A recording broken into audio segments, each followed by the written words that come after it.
Hello, हाँ जी, नमस्कार। मेरा नाम है संदीप चौहान। आप देख रहे हैं चौहान यूके वाइब्स। तो इस वाली वीडियो के अंदर हम लोग बात करेंगे ओईटी स्पीकिंग के बारे में।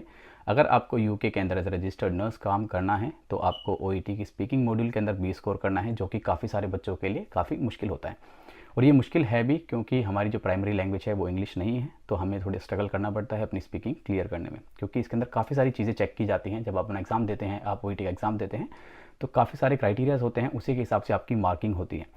तो इस वाली वीडियो के अंदर हम लोग मार्किंग क्राइटेरियाज के बारे में बात करेंगे। इस वाली वीडियो के अंदर हम लोग बात करेंगे कि आपकी ग्रामर कितना मैटर करती है अपने एग्जाम को क्लियर करने में, आपकी फ्लुएंसी कितना मैटर करती है आपके एग्जाम को क्लियर करने में, आपकी जो लैंग्वेज की जो अप्रोप्रिएटनेस है वो कितना मैटर करती है आपकी जो स्पीकिंग मॉडल है उसको क्लियर करने में। तो सारी चीज़ें हम लोग डिस्कस करेंगे।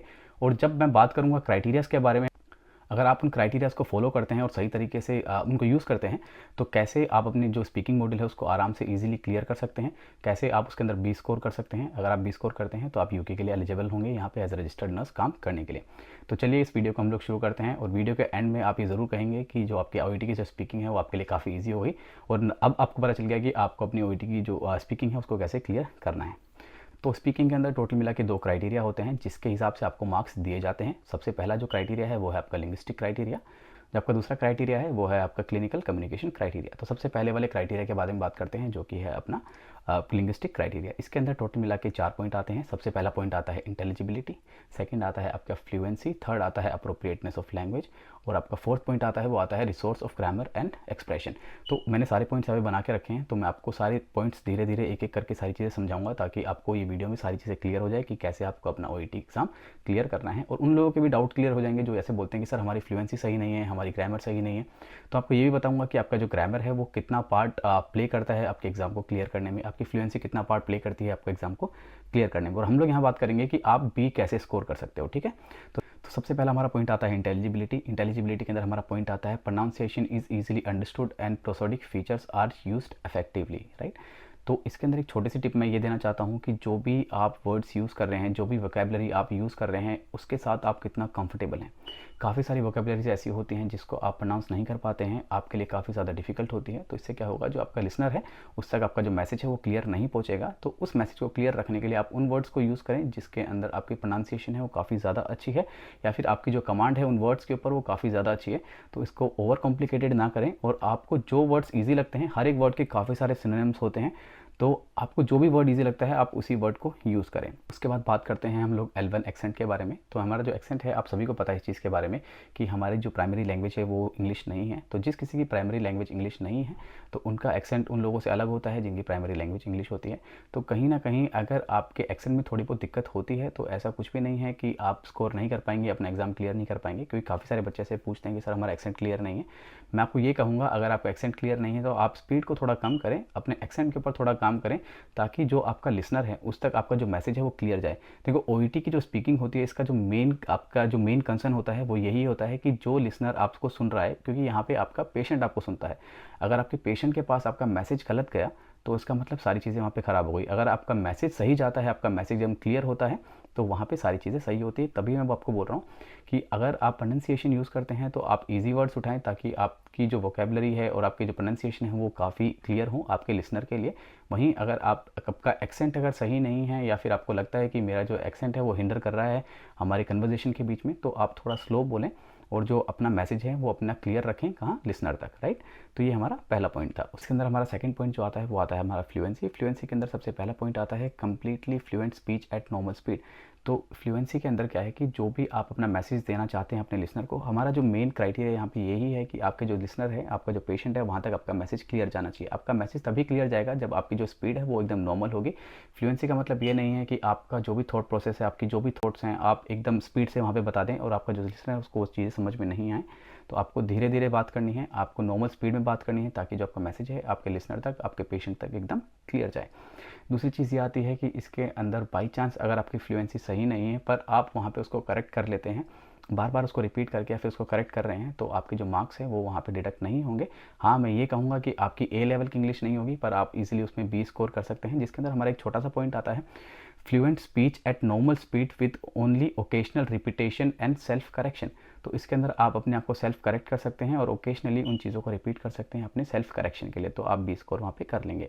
इसके अंदर एक पॉइंट और आता है, वो है hesitation may occasionally indicate searching for words and structure but is generally appropriate.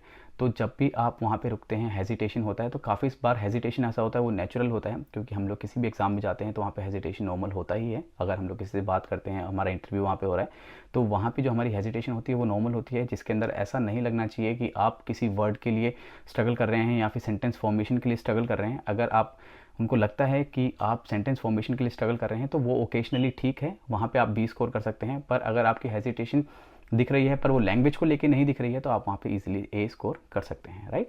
इसके बाद हमारा थर्ड पॉइंट आता है, वो आता है हमारा अप्रोप्रिएटनेस ऑफ लैंग्वेज। इसके अंदर हमारा एक पॉइंट आता है जो कि आता है no difficulty at all in explaining technical matters in lay term. और जो हमारा दूसरा पॉइंट आता है वो आता है हमारा entirely appropriate register tone and Lexus for the context.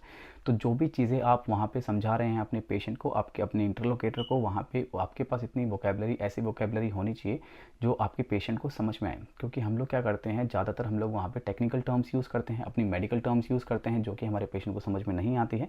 वहीं पे अगर हम लोग ले टर्म्स यूज़ करते हैं, रिलेटेबल टर्म्स यूज़ करते हैं, जैसे कि काफ़ी सारे पेशेंट ऐसे होते हैं जिनको मेडिकल की बिल्कुल भी नॉलेज नहीं होती है, मेडिकल टर्म्स की बिल्कुल भी नॉलेज नहीं होती है, पर हम लोग उनके साथ मेडिकल टर्म्स में बातें करते हैं तो उनको कुछ भी चीज़ें समझ में नहीं आती हैं।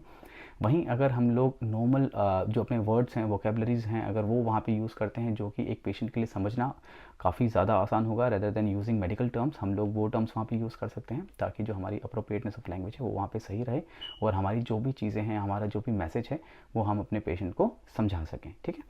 उसके बाद हमारा चौथा पॉइंट आता है, वो आता है resource of grammar and expression.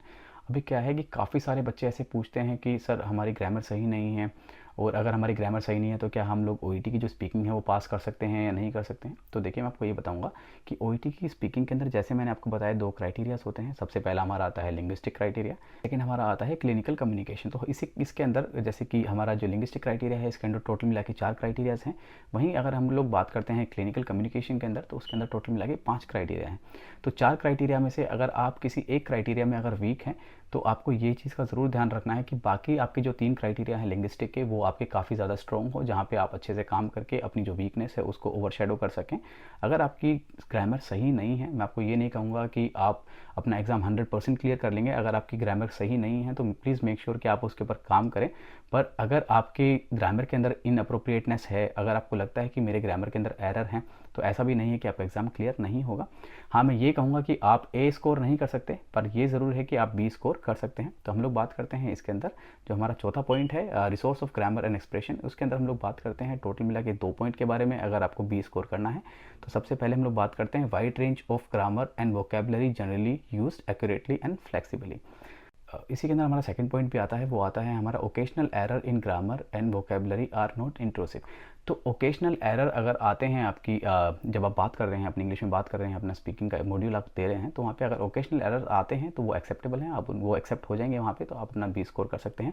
पर वो ओकेशनल एरर ही होंगे, ऐसा नहीं है कि आपका थ्रू आउट द स्पीकिंग आपके काफ़ी ज़्यादा एरर्स आ रहे हैं, वहाँ पे आपकी जो ग्रामर है बिल्कुल भी सही नहीं है, आपकी वोकेबलरी है वो बिल्कुल भी सही नहीं है। तो ओकेशनल एरर्स हैं वो एक्सेप्टेबल हैं और आप इसकी बिल्कुल भी टेंशन ना लें। मैं आपको ये कहूँगा कि आपके जितने बाकी क्राइटेरियाज हैं, अगर आप उसके ऊपर काम करते हैं तो आपकी ओवरशैडो करेंगे आपके ग्रामर को।